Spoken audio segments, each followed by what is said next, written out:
Saudi আরবে এই বছর আপনি চিন্তা করেন কত বড় বড় আযাব আসতেছে। রিয়াদের ভিতরে, আল্লাহর নবীর পবিত্রতম দেশ,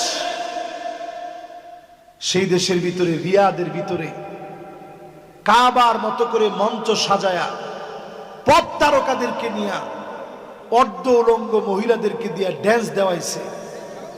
এই দৃশ্য আপনারা ফেসবুকে, ইউটিউবে আপনারা দেখছেন। সৌদি আরবে নতুন একটা সিটি ঘোষণা করছে, নিয়ম সিটি। উড়ন্ত ট্যাক্সি থাকবে, রোবট থাকবে, ওইখানে মদ থাকবে লিমিটেড। যারা লাইসেন্স নিবে তারা এখানে এসে খাবে, কূটনীতিকরা এখানে এসে খাবে। রক্ষণশীল সৌদি আজ যখন এই অন্যায়গুলো করছে, আল্লাহ পাক আযাব দিয়ে ধরবেন, পাকড়াও করবেন। নবী স্বপ্ন দেখে 1450 বছর আগে বলে গেছেন, ওয়াইলুল লিল আরব, ওয়াইলুল লিল আরব, ওয়াইলুল লিল আরব। 3 বার বলছে আরব ধ্বংস হবে। উম্মে সালামা বললেন, ও নবী, কেন আমরা ধ্বংস হব? আমাদের ভিতরে এত নেককার আছে। আনুহলিকু ফিনা সালিহুন, এত এত নেককার আছে, কেমনে আমরা ধ্বংস হব? আল্লাহ নবী বললেন, ইদা কাসুরাল খাবাস, খারাপি বেড়ে যাবে, অন্যায় বেড়ে যাবে, তারপরে তোমরা ধ্বংস হয়ে যাবা। আজকে তাকায় দেখেন, ফিলিস্তিনের কান্না যাদের কানে পৌঁছে না, নতুন করে মিশরকে বলে গাজার লোকগুলা নিয়ে যাও, গাজা খালি করে দাও।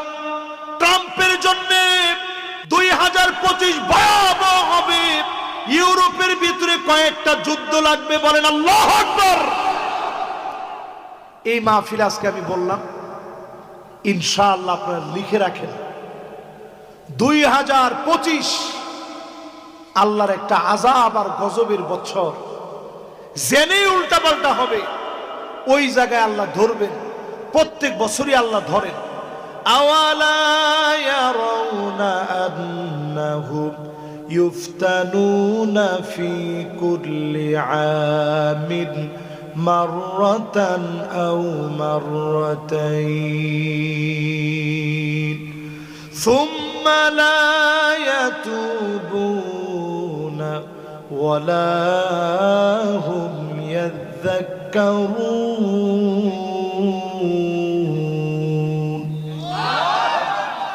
প্রত্যেক বছরে একবার কিংবা 2 বার আল্লাহ ধরেন, একবার অথবা এইবারের 2 বার ধরা বড় কঠিন হবে। এই 2025-এর 2 বার পৃথিবীর যে ধরবে বড় কঠিন হবে, লিখে রাখেন। ওয়ালানা আখিরু হাযিহিল উম্মাহ ওয়ালাহাব, আগেকার বড় বড় আলেমদেরকে গালি দিবে। আল্লামা দেলোয়ার হোসেন সাইদি রহমাতুল্লাহ আলাইহি, উনাকে যারা গালি দিয়েছ, তোমাদের কারণে আযাব গজব এসেছে, ঠিক কিনা বলেন? এবার আপনারা জমিনের দিকে তাকায় দেখেন, এই জমিনের উর্বরতা এই বছর বেড়ে গেছে। মাঝখানে কয়দিন তো ফেসবুক লাল বানায় ফেলছেন। হ্যাঁ, এটা এখন কেউ লেখেন না কেন? এখন যে 1000 টাকার বাজার করলে 2 জন লাগে সাথে, এটা তো এখন কেউ লেখে না। মাঝখানে ও আল্লাহ, মরিচের দাম বেড়ে গেছে, অমুকটার দাম বেড়ে গেছে, এখন যে লাউ মাগনা দিতেছে, আপনাদের লেখলেন না? ফুলকপি যে মানুষ মাগনা দেয়, কই লেখেন নাই তো এখন?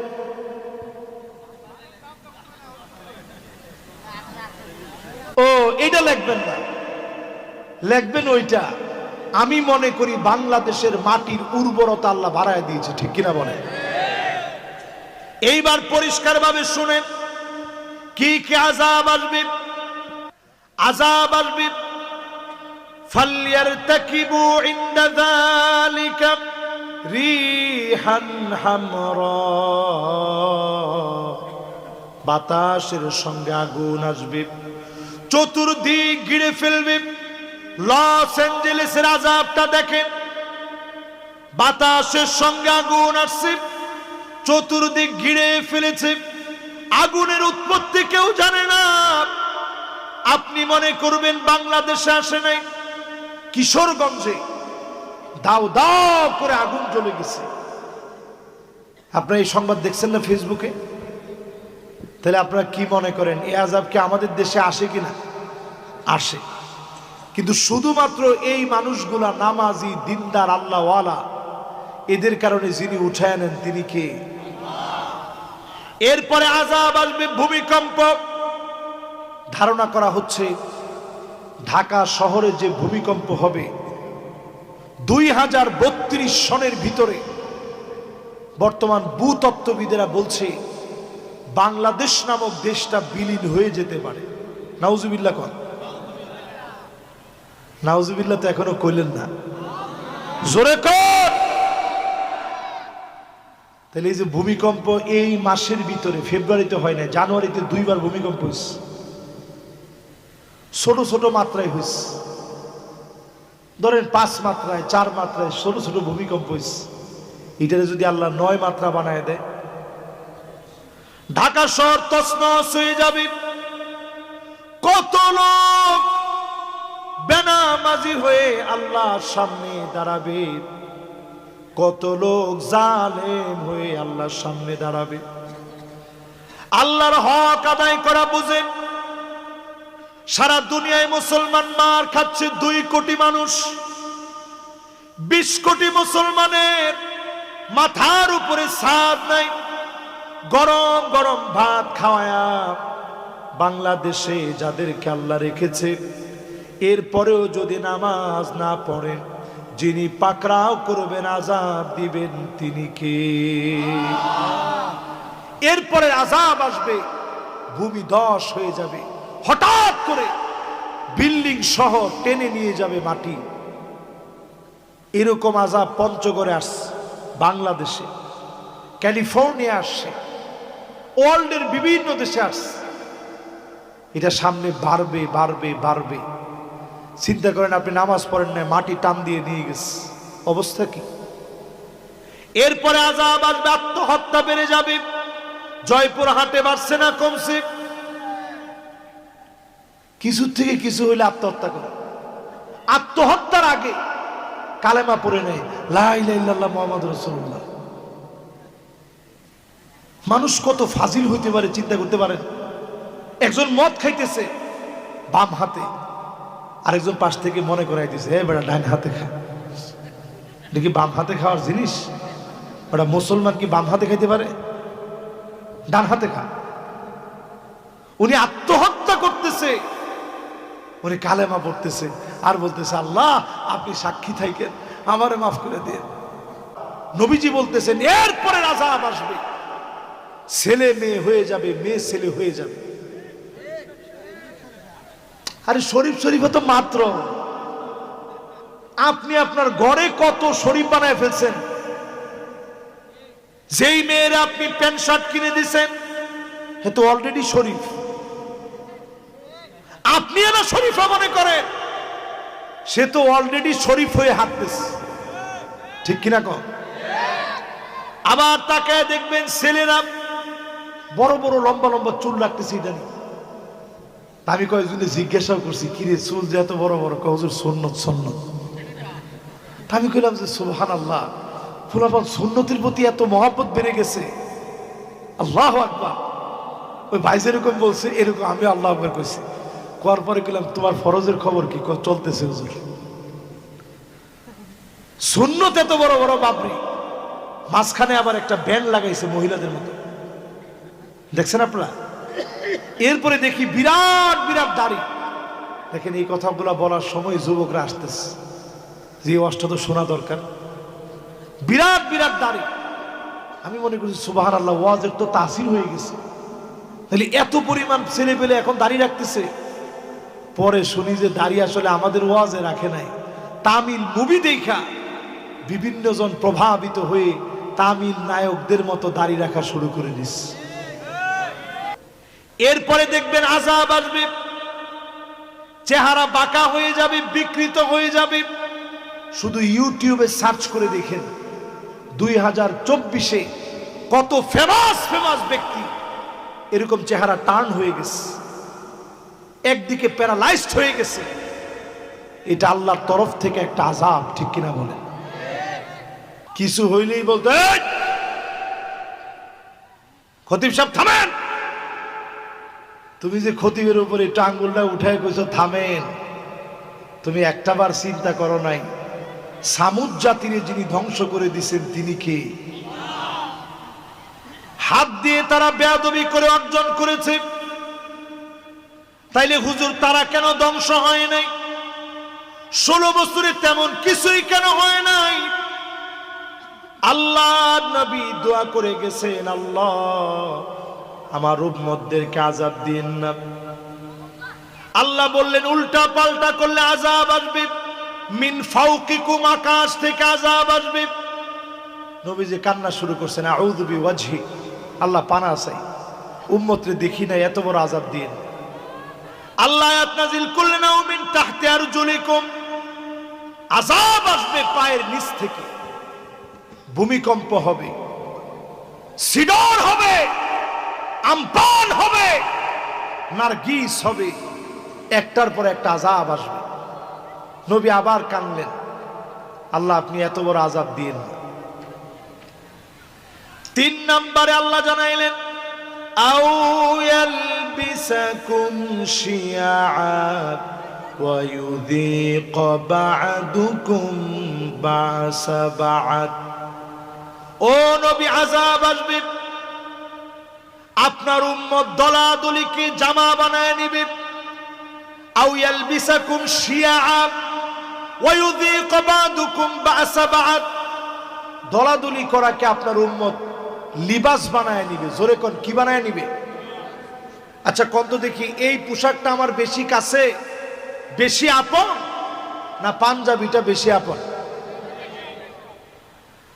পাঞ্জাবির চাইতে কেউ যদি পাঞ্জাবিটা টাইনেও ছিঁড়ে ফেলে, আপনি বলবেন যে ভাই খবরদার আমার পায়জামাটা ছিঁড়েন না, ঠিক কিনা কোন? আল্লাহ আয়াত নাযিল করে জানায় দিলেন, নবী আপনার উম্মত বিভক্তি করাকে, দলাদলি করাকে লিবাস বানায় নিবে। এখানে লিবাসের অর্থ কি? মুফাসসিরিনে কেরাম লেখেন, সবচেয়ে কাছের যেই পোশাক, যেটা ছাড়া মানুষ চলতে পারে না, এইটারে যেমন মানুষ টাইনা ধইরা রাখে, ঠিক তেমনি মানুষ বিভক্ত হওয়াকে টেনে ধরে রাখবে, ঠিক কিনা বলে? বুঝেন না মনে হয়? একজনে বুঝছে। বাংলাদেশে এখনো তাকায় দেখেন, আমরা হুজুর গুলা এখনো এক হইতে পারিনি। তোমার ঠিকঠাক একটু জোরে কর। অনেক সময় আপনারা মনে মনে করেন যে হুজুররা এক হয় না কেন? হুজুররা এক হইব কেন? হুজুররা এক হবে আবার যখন জালেম মাথার উপরে বসবে, টুপি থাকবে মাথা থাকবে না, তখন হুজুররা এক হবে। তোমার ঠিকটা তো কয় না। আপনাদেরকে কি কথা বলে আমি কষ্ট দিয়ে ফেলছি? কোরআনুল কারীমে আল্লাহ বলেন, দ্বন্দ্ব করাকে লিবাস বানায় নিবে। এই জন্য আল্লাহ নবী 3 নম্বরের ব্যাপারে বললেন, আল্লাহ আযাব দেন না, অন্তত উম্মত গুলাকে বাঁচায় দেন, উপর থেকে আযাব দিন না, পায়ের নিচ থেকে আযাব দিন না। দলাদলি করলে একটা না একটা দিন ঠিক হয়ে যাবে। আমরা তাকায় দেখি 54 বছর শেষ হয়ে গেছে, আজ অবধি দলাদলি শেষ হয় নাই। দলাদলি শেষ করেন। এক দল ভালো লাগে না, আপনি নিজে দল করেন। নিজের দল যদি করতে মনে না চায়, দিন প্রতিষ্ঠার জন্য অন্য যেই দল আছে ওই দল করেন। তারপরেও এই জমিনে দিন কায়েম থেকে দূরে থাকার কোনো সুযোগ, জোরে বলেন, কোনো সুযোগ। এরপরে আসেন প্রিয় ভাইরা আমার, নবী আলাইহিস সালাম আমাদেরকে জানায় গেলেন, সাদুল কবিলা ফাসিকুহুম, এলাকা এলাকায় ফাসিকরা নেতা হবে, ফাসিকদের নেতৃত্ব চলবে। জায়গায় জায়গায়, অলিতে গলিতে ফাসিকগুলা নেতা হয়ে যাবে, ঠিক নেই? কি ঠিক? আমার কথা আমার হবে না মানে এই কথার বিপরীতে কোনো কিছু চিন্তা করার সুযোগই তো নেই। আল্লাহর হাবিব বলেন জাইমুল কওমি আরজালুহুম, বড় বড় নেতা হবে দুশ্চরিত্র লম্পট মিথ্যুকগুলা বড় বড় নেতা হয়ে যাবে। দেখেন কিরকম মিথ্যু বলে বলতে পারে 70-80 রাকাত পড়ি, তাও আবার ডেইলি। কোন হুজুর দ্বারাই বলতে পারবে যে আমি 70-80 রাকাত পড়ি? নবীজি বলে তোমরা পড়ো মাথনা মাথনা মাথনা মাথনা মাথনা। 8 রাকাতের কথা না কইছে 2 রাকাত 2 রাকাত 2 রাকাত 2 রাকাত 2 রাকাত। বাদ্যযন্ত্র এখন বাড়ছে না কমছে? 5 তারিখের পরে দেখতেছি আমরা অনেক জায়গাতেই বাদ্যযন্ত্রের একটু প্রভাব মনে একটু বেড়ে যাচ্ছে। তোমার ঠিক তো কয় না? খবরদার দেশের ভিতরে আযাব ডেকে আনবেন না। আজকে থেকেই মাহফিলে নিয়ত করেন মিউজিক শুনবেন না। রমজান আসার আগে পবিত্র হয়ে যান, নিজেকে পরিশুদ্ধ করে ফেলেন। প্রতি রাত্রে আল্লাহ ডাকবেন আর বলবেন গোলামায় আমার দিকে। ফেরেশতা নিযুক্ত করে দিবে, ডাকো গোলামদেরকে। ইউনাদি মুনাদি, আয় গোলাম। প্রত্যেক রাতে আর দিনে আল্লাহ মাফ করবে। ওয়াযালিকা কুল্লু লাইলা, সব রাত্রে চলবে। চাওয়া মাত্র যিনি মাফ করে দিবেন তিনি কে? ঘরে ঘরে একটু হিসাব নিয়ে দেখেন। আল্লাহর নবী বললেন এমন সময় আসবে হাত্তা তাদতরিবা লিয়াতু নিসাই দাউসি, মহিলারা কোমর দুলায়া নাচবে। এখন দেখবেন প্রত্যেক মেয়ে টিকটক আইডি খুলে লজ্জা শরম ভুলে নাচানাচি করে, ঠিক কিনা বলে? এটা তো খুব কমন পড়ছে মনে হয়। এটার মধ্যে যেই জুড়ে আপনারা ঠিক বললেন তার মানে হুজুর এটা খুব কমন পড়ছে, এরকম আরো কয়েকটা শোনা। তাহলে এইরকম মেয়ে এখন কম না বেশি? আপনার স্ত্রী টিকটক আইডিতে রং ডং করে ছবি দেয়, আপনি কপল ব্লক করেন, স্ত্রী দিয়ে টাকা কামান। ওই নারী ওই পুরুষ সবচেয়ে নিকৃষ্ট যে তার চিত্রগুলা মানুষের সামনে তুলে ধরে। কপল ব্লক যারা করে সবচেয়ে নিকৃষ্ট তারা, কারণ কপল ব্লক দিয়ে আপনার স্ত্রীর সৌন্দর্য আরেকজনকে দেখাচ্ছেন, ঠিক কিনা বলেন? কই গেছে এই সমাজ? পরক্রিয়ার বীজ বাষ্প সমাজের রন্ধ্রে রন্ধ্রে ছড়ায় গেছে। সব জায়গায় পরক্রিয়া এখন দেদারসে চলছে, ঠিক কিনা বলেন? নাই কোন জায়গায়? মহিলাদের ভিতরে দেখবেন আন্নানা, এমন সব মহিলা বের হবে সব আমার নামে দিতে হবে, তোমার মা বাপের জন্য 1 টাকা খরচ করতে পারবো না, এমন ধমক এখন জয়পুরহাটে দেয়নি? অন ক্যামেরার উপরে আসি আমরা। এরপরে দেখবেন মান্নানা, কথায় কথায় খুঁটা দিবে, আমি দেখে তোমার ভাত খেয়ে গেলাম। অন্য মহিলা হইলে পোলাও খেত, এরকম বলেনি? এরপরে দেখবেন হান্নানা, এটা কিরকম? কিছু থেকে কিছু হইলে সারাদিন কষ্ট করে আসছেন, একটু আবদার নিয়ে স্ত্রীরে বলছেন, এ বাবুর আম্মু একটু পানি দিও তো, পানি দিও। সারাদিন কাম করে কুল পায় না, আপনি কি কাম করে আসছেন? ধমক শুই না আপনি কোন না, এমনি দুষ্টামি করছি, কোনো পিপাসাই লাগেনি, কি ঠিক? এরকম মহিলা এখন আছে। এরপরে দেখবেন কান্নানা, আপনার সহ্যই হয় না, বিছনায় গিয়ে শুইছেন, উঠেন উঠেন উঠেন, আপনি জিজ্ঞেসেন কে কি হয়েছে? কই যে একটু বিছনাটা ময়লা হয়েছে তো একটু ঝাড়া দিতে হবে। আপনি চিন্তা করলেন সারাদিন পরে আইসি একটু শুইলাম, এখন ওনার ঝাড়া দেওয়ার সময় হলো। গিয়ে বইছেন সোফার মধ্যে, একটু পরে আবার ঘুরান দিয়ে আসছেন, উঠেন উঠেন উঠেন। কে উঠবো কে? কই যে সোফার কাভারটা চেঞ্জ করবো।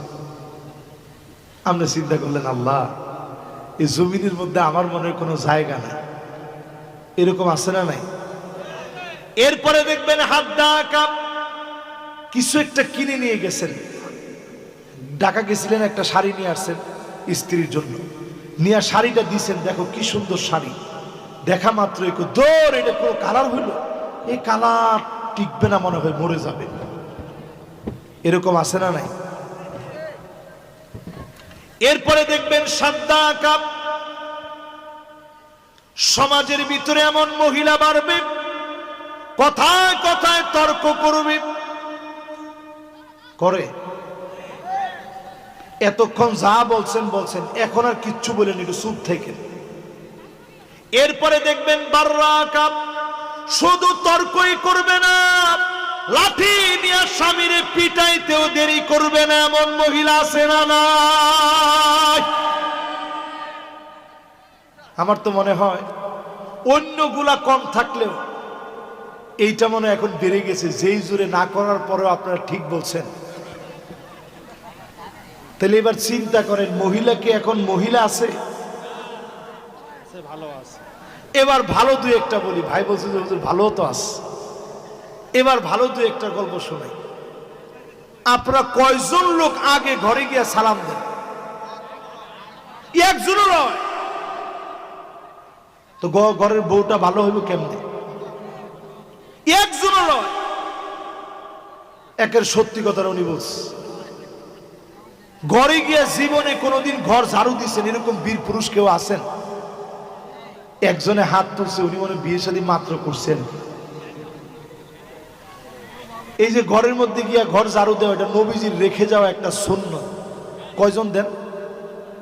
ফাকান্নাসা রাসূলুল্লাহ, আমার নবী নিজে নিজের ঘর ঝাড়ু দিতেন, জামা কাপড়গুলা নিজে পরিষ্কার করতেন, জুতাটা পর্যন্ত নিজে পরিষ্কার করতেন, আম্মা জানদের চোখের পানি মুছে দিতেন, সব সময় আম্মা জানদেরকে খুশি রাখতেন, ভালোবেসে কথা বলতেন।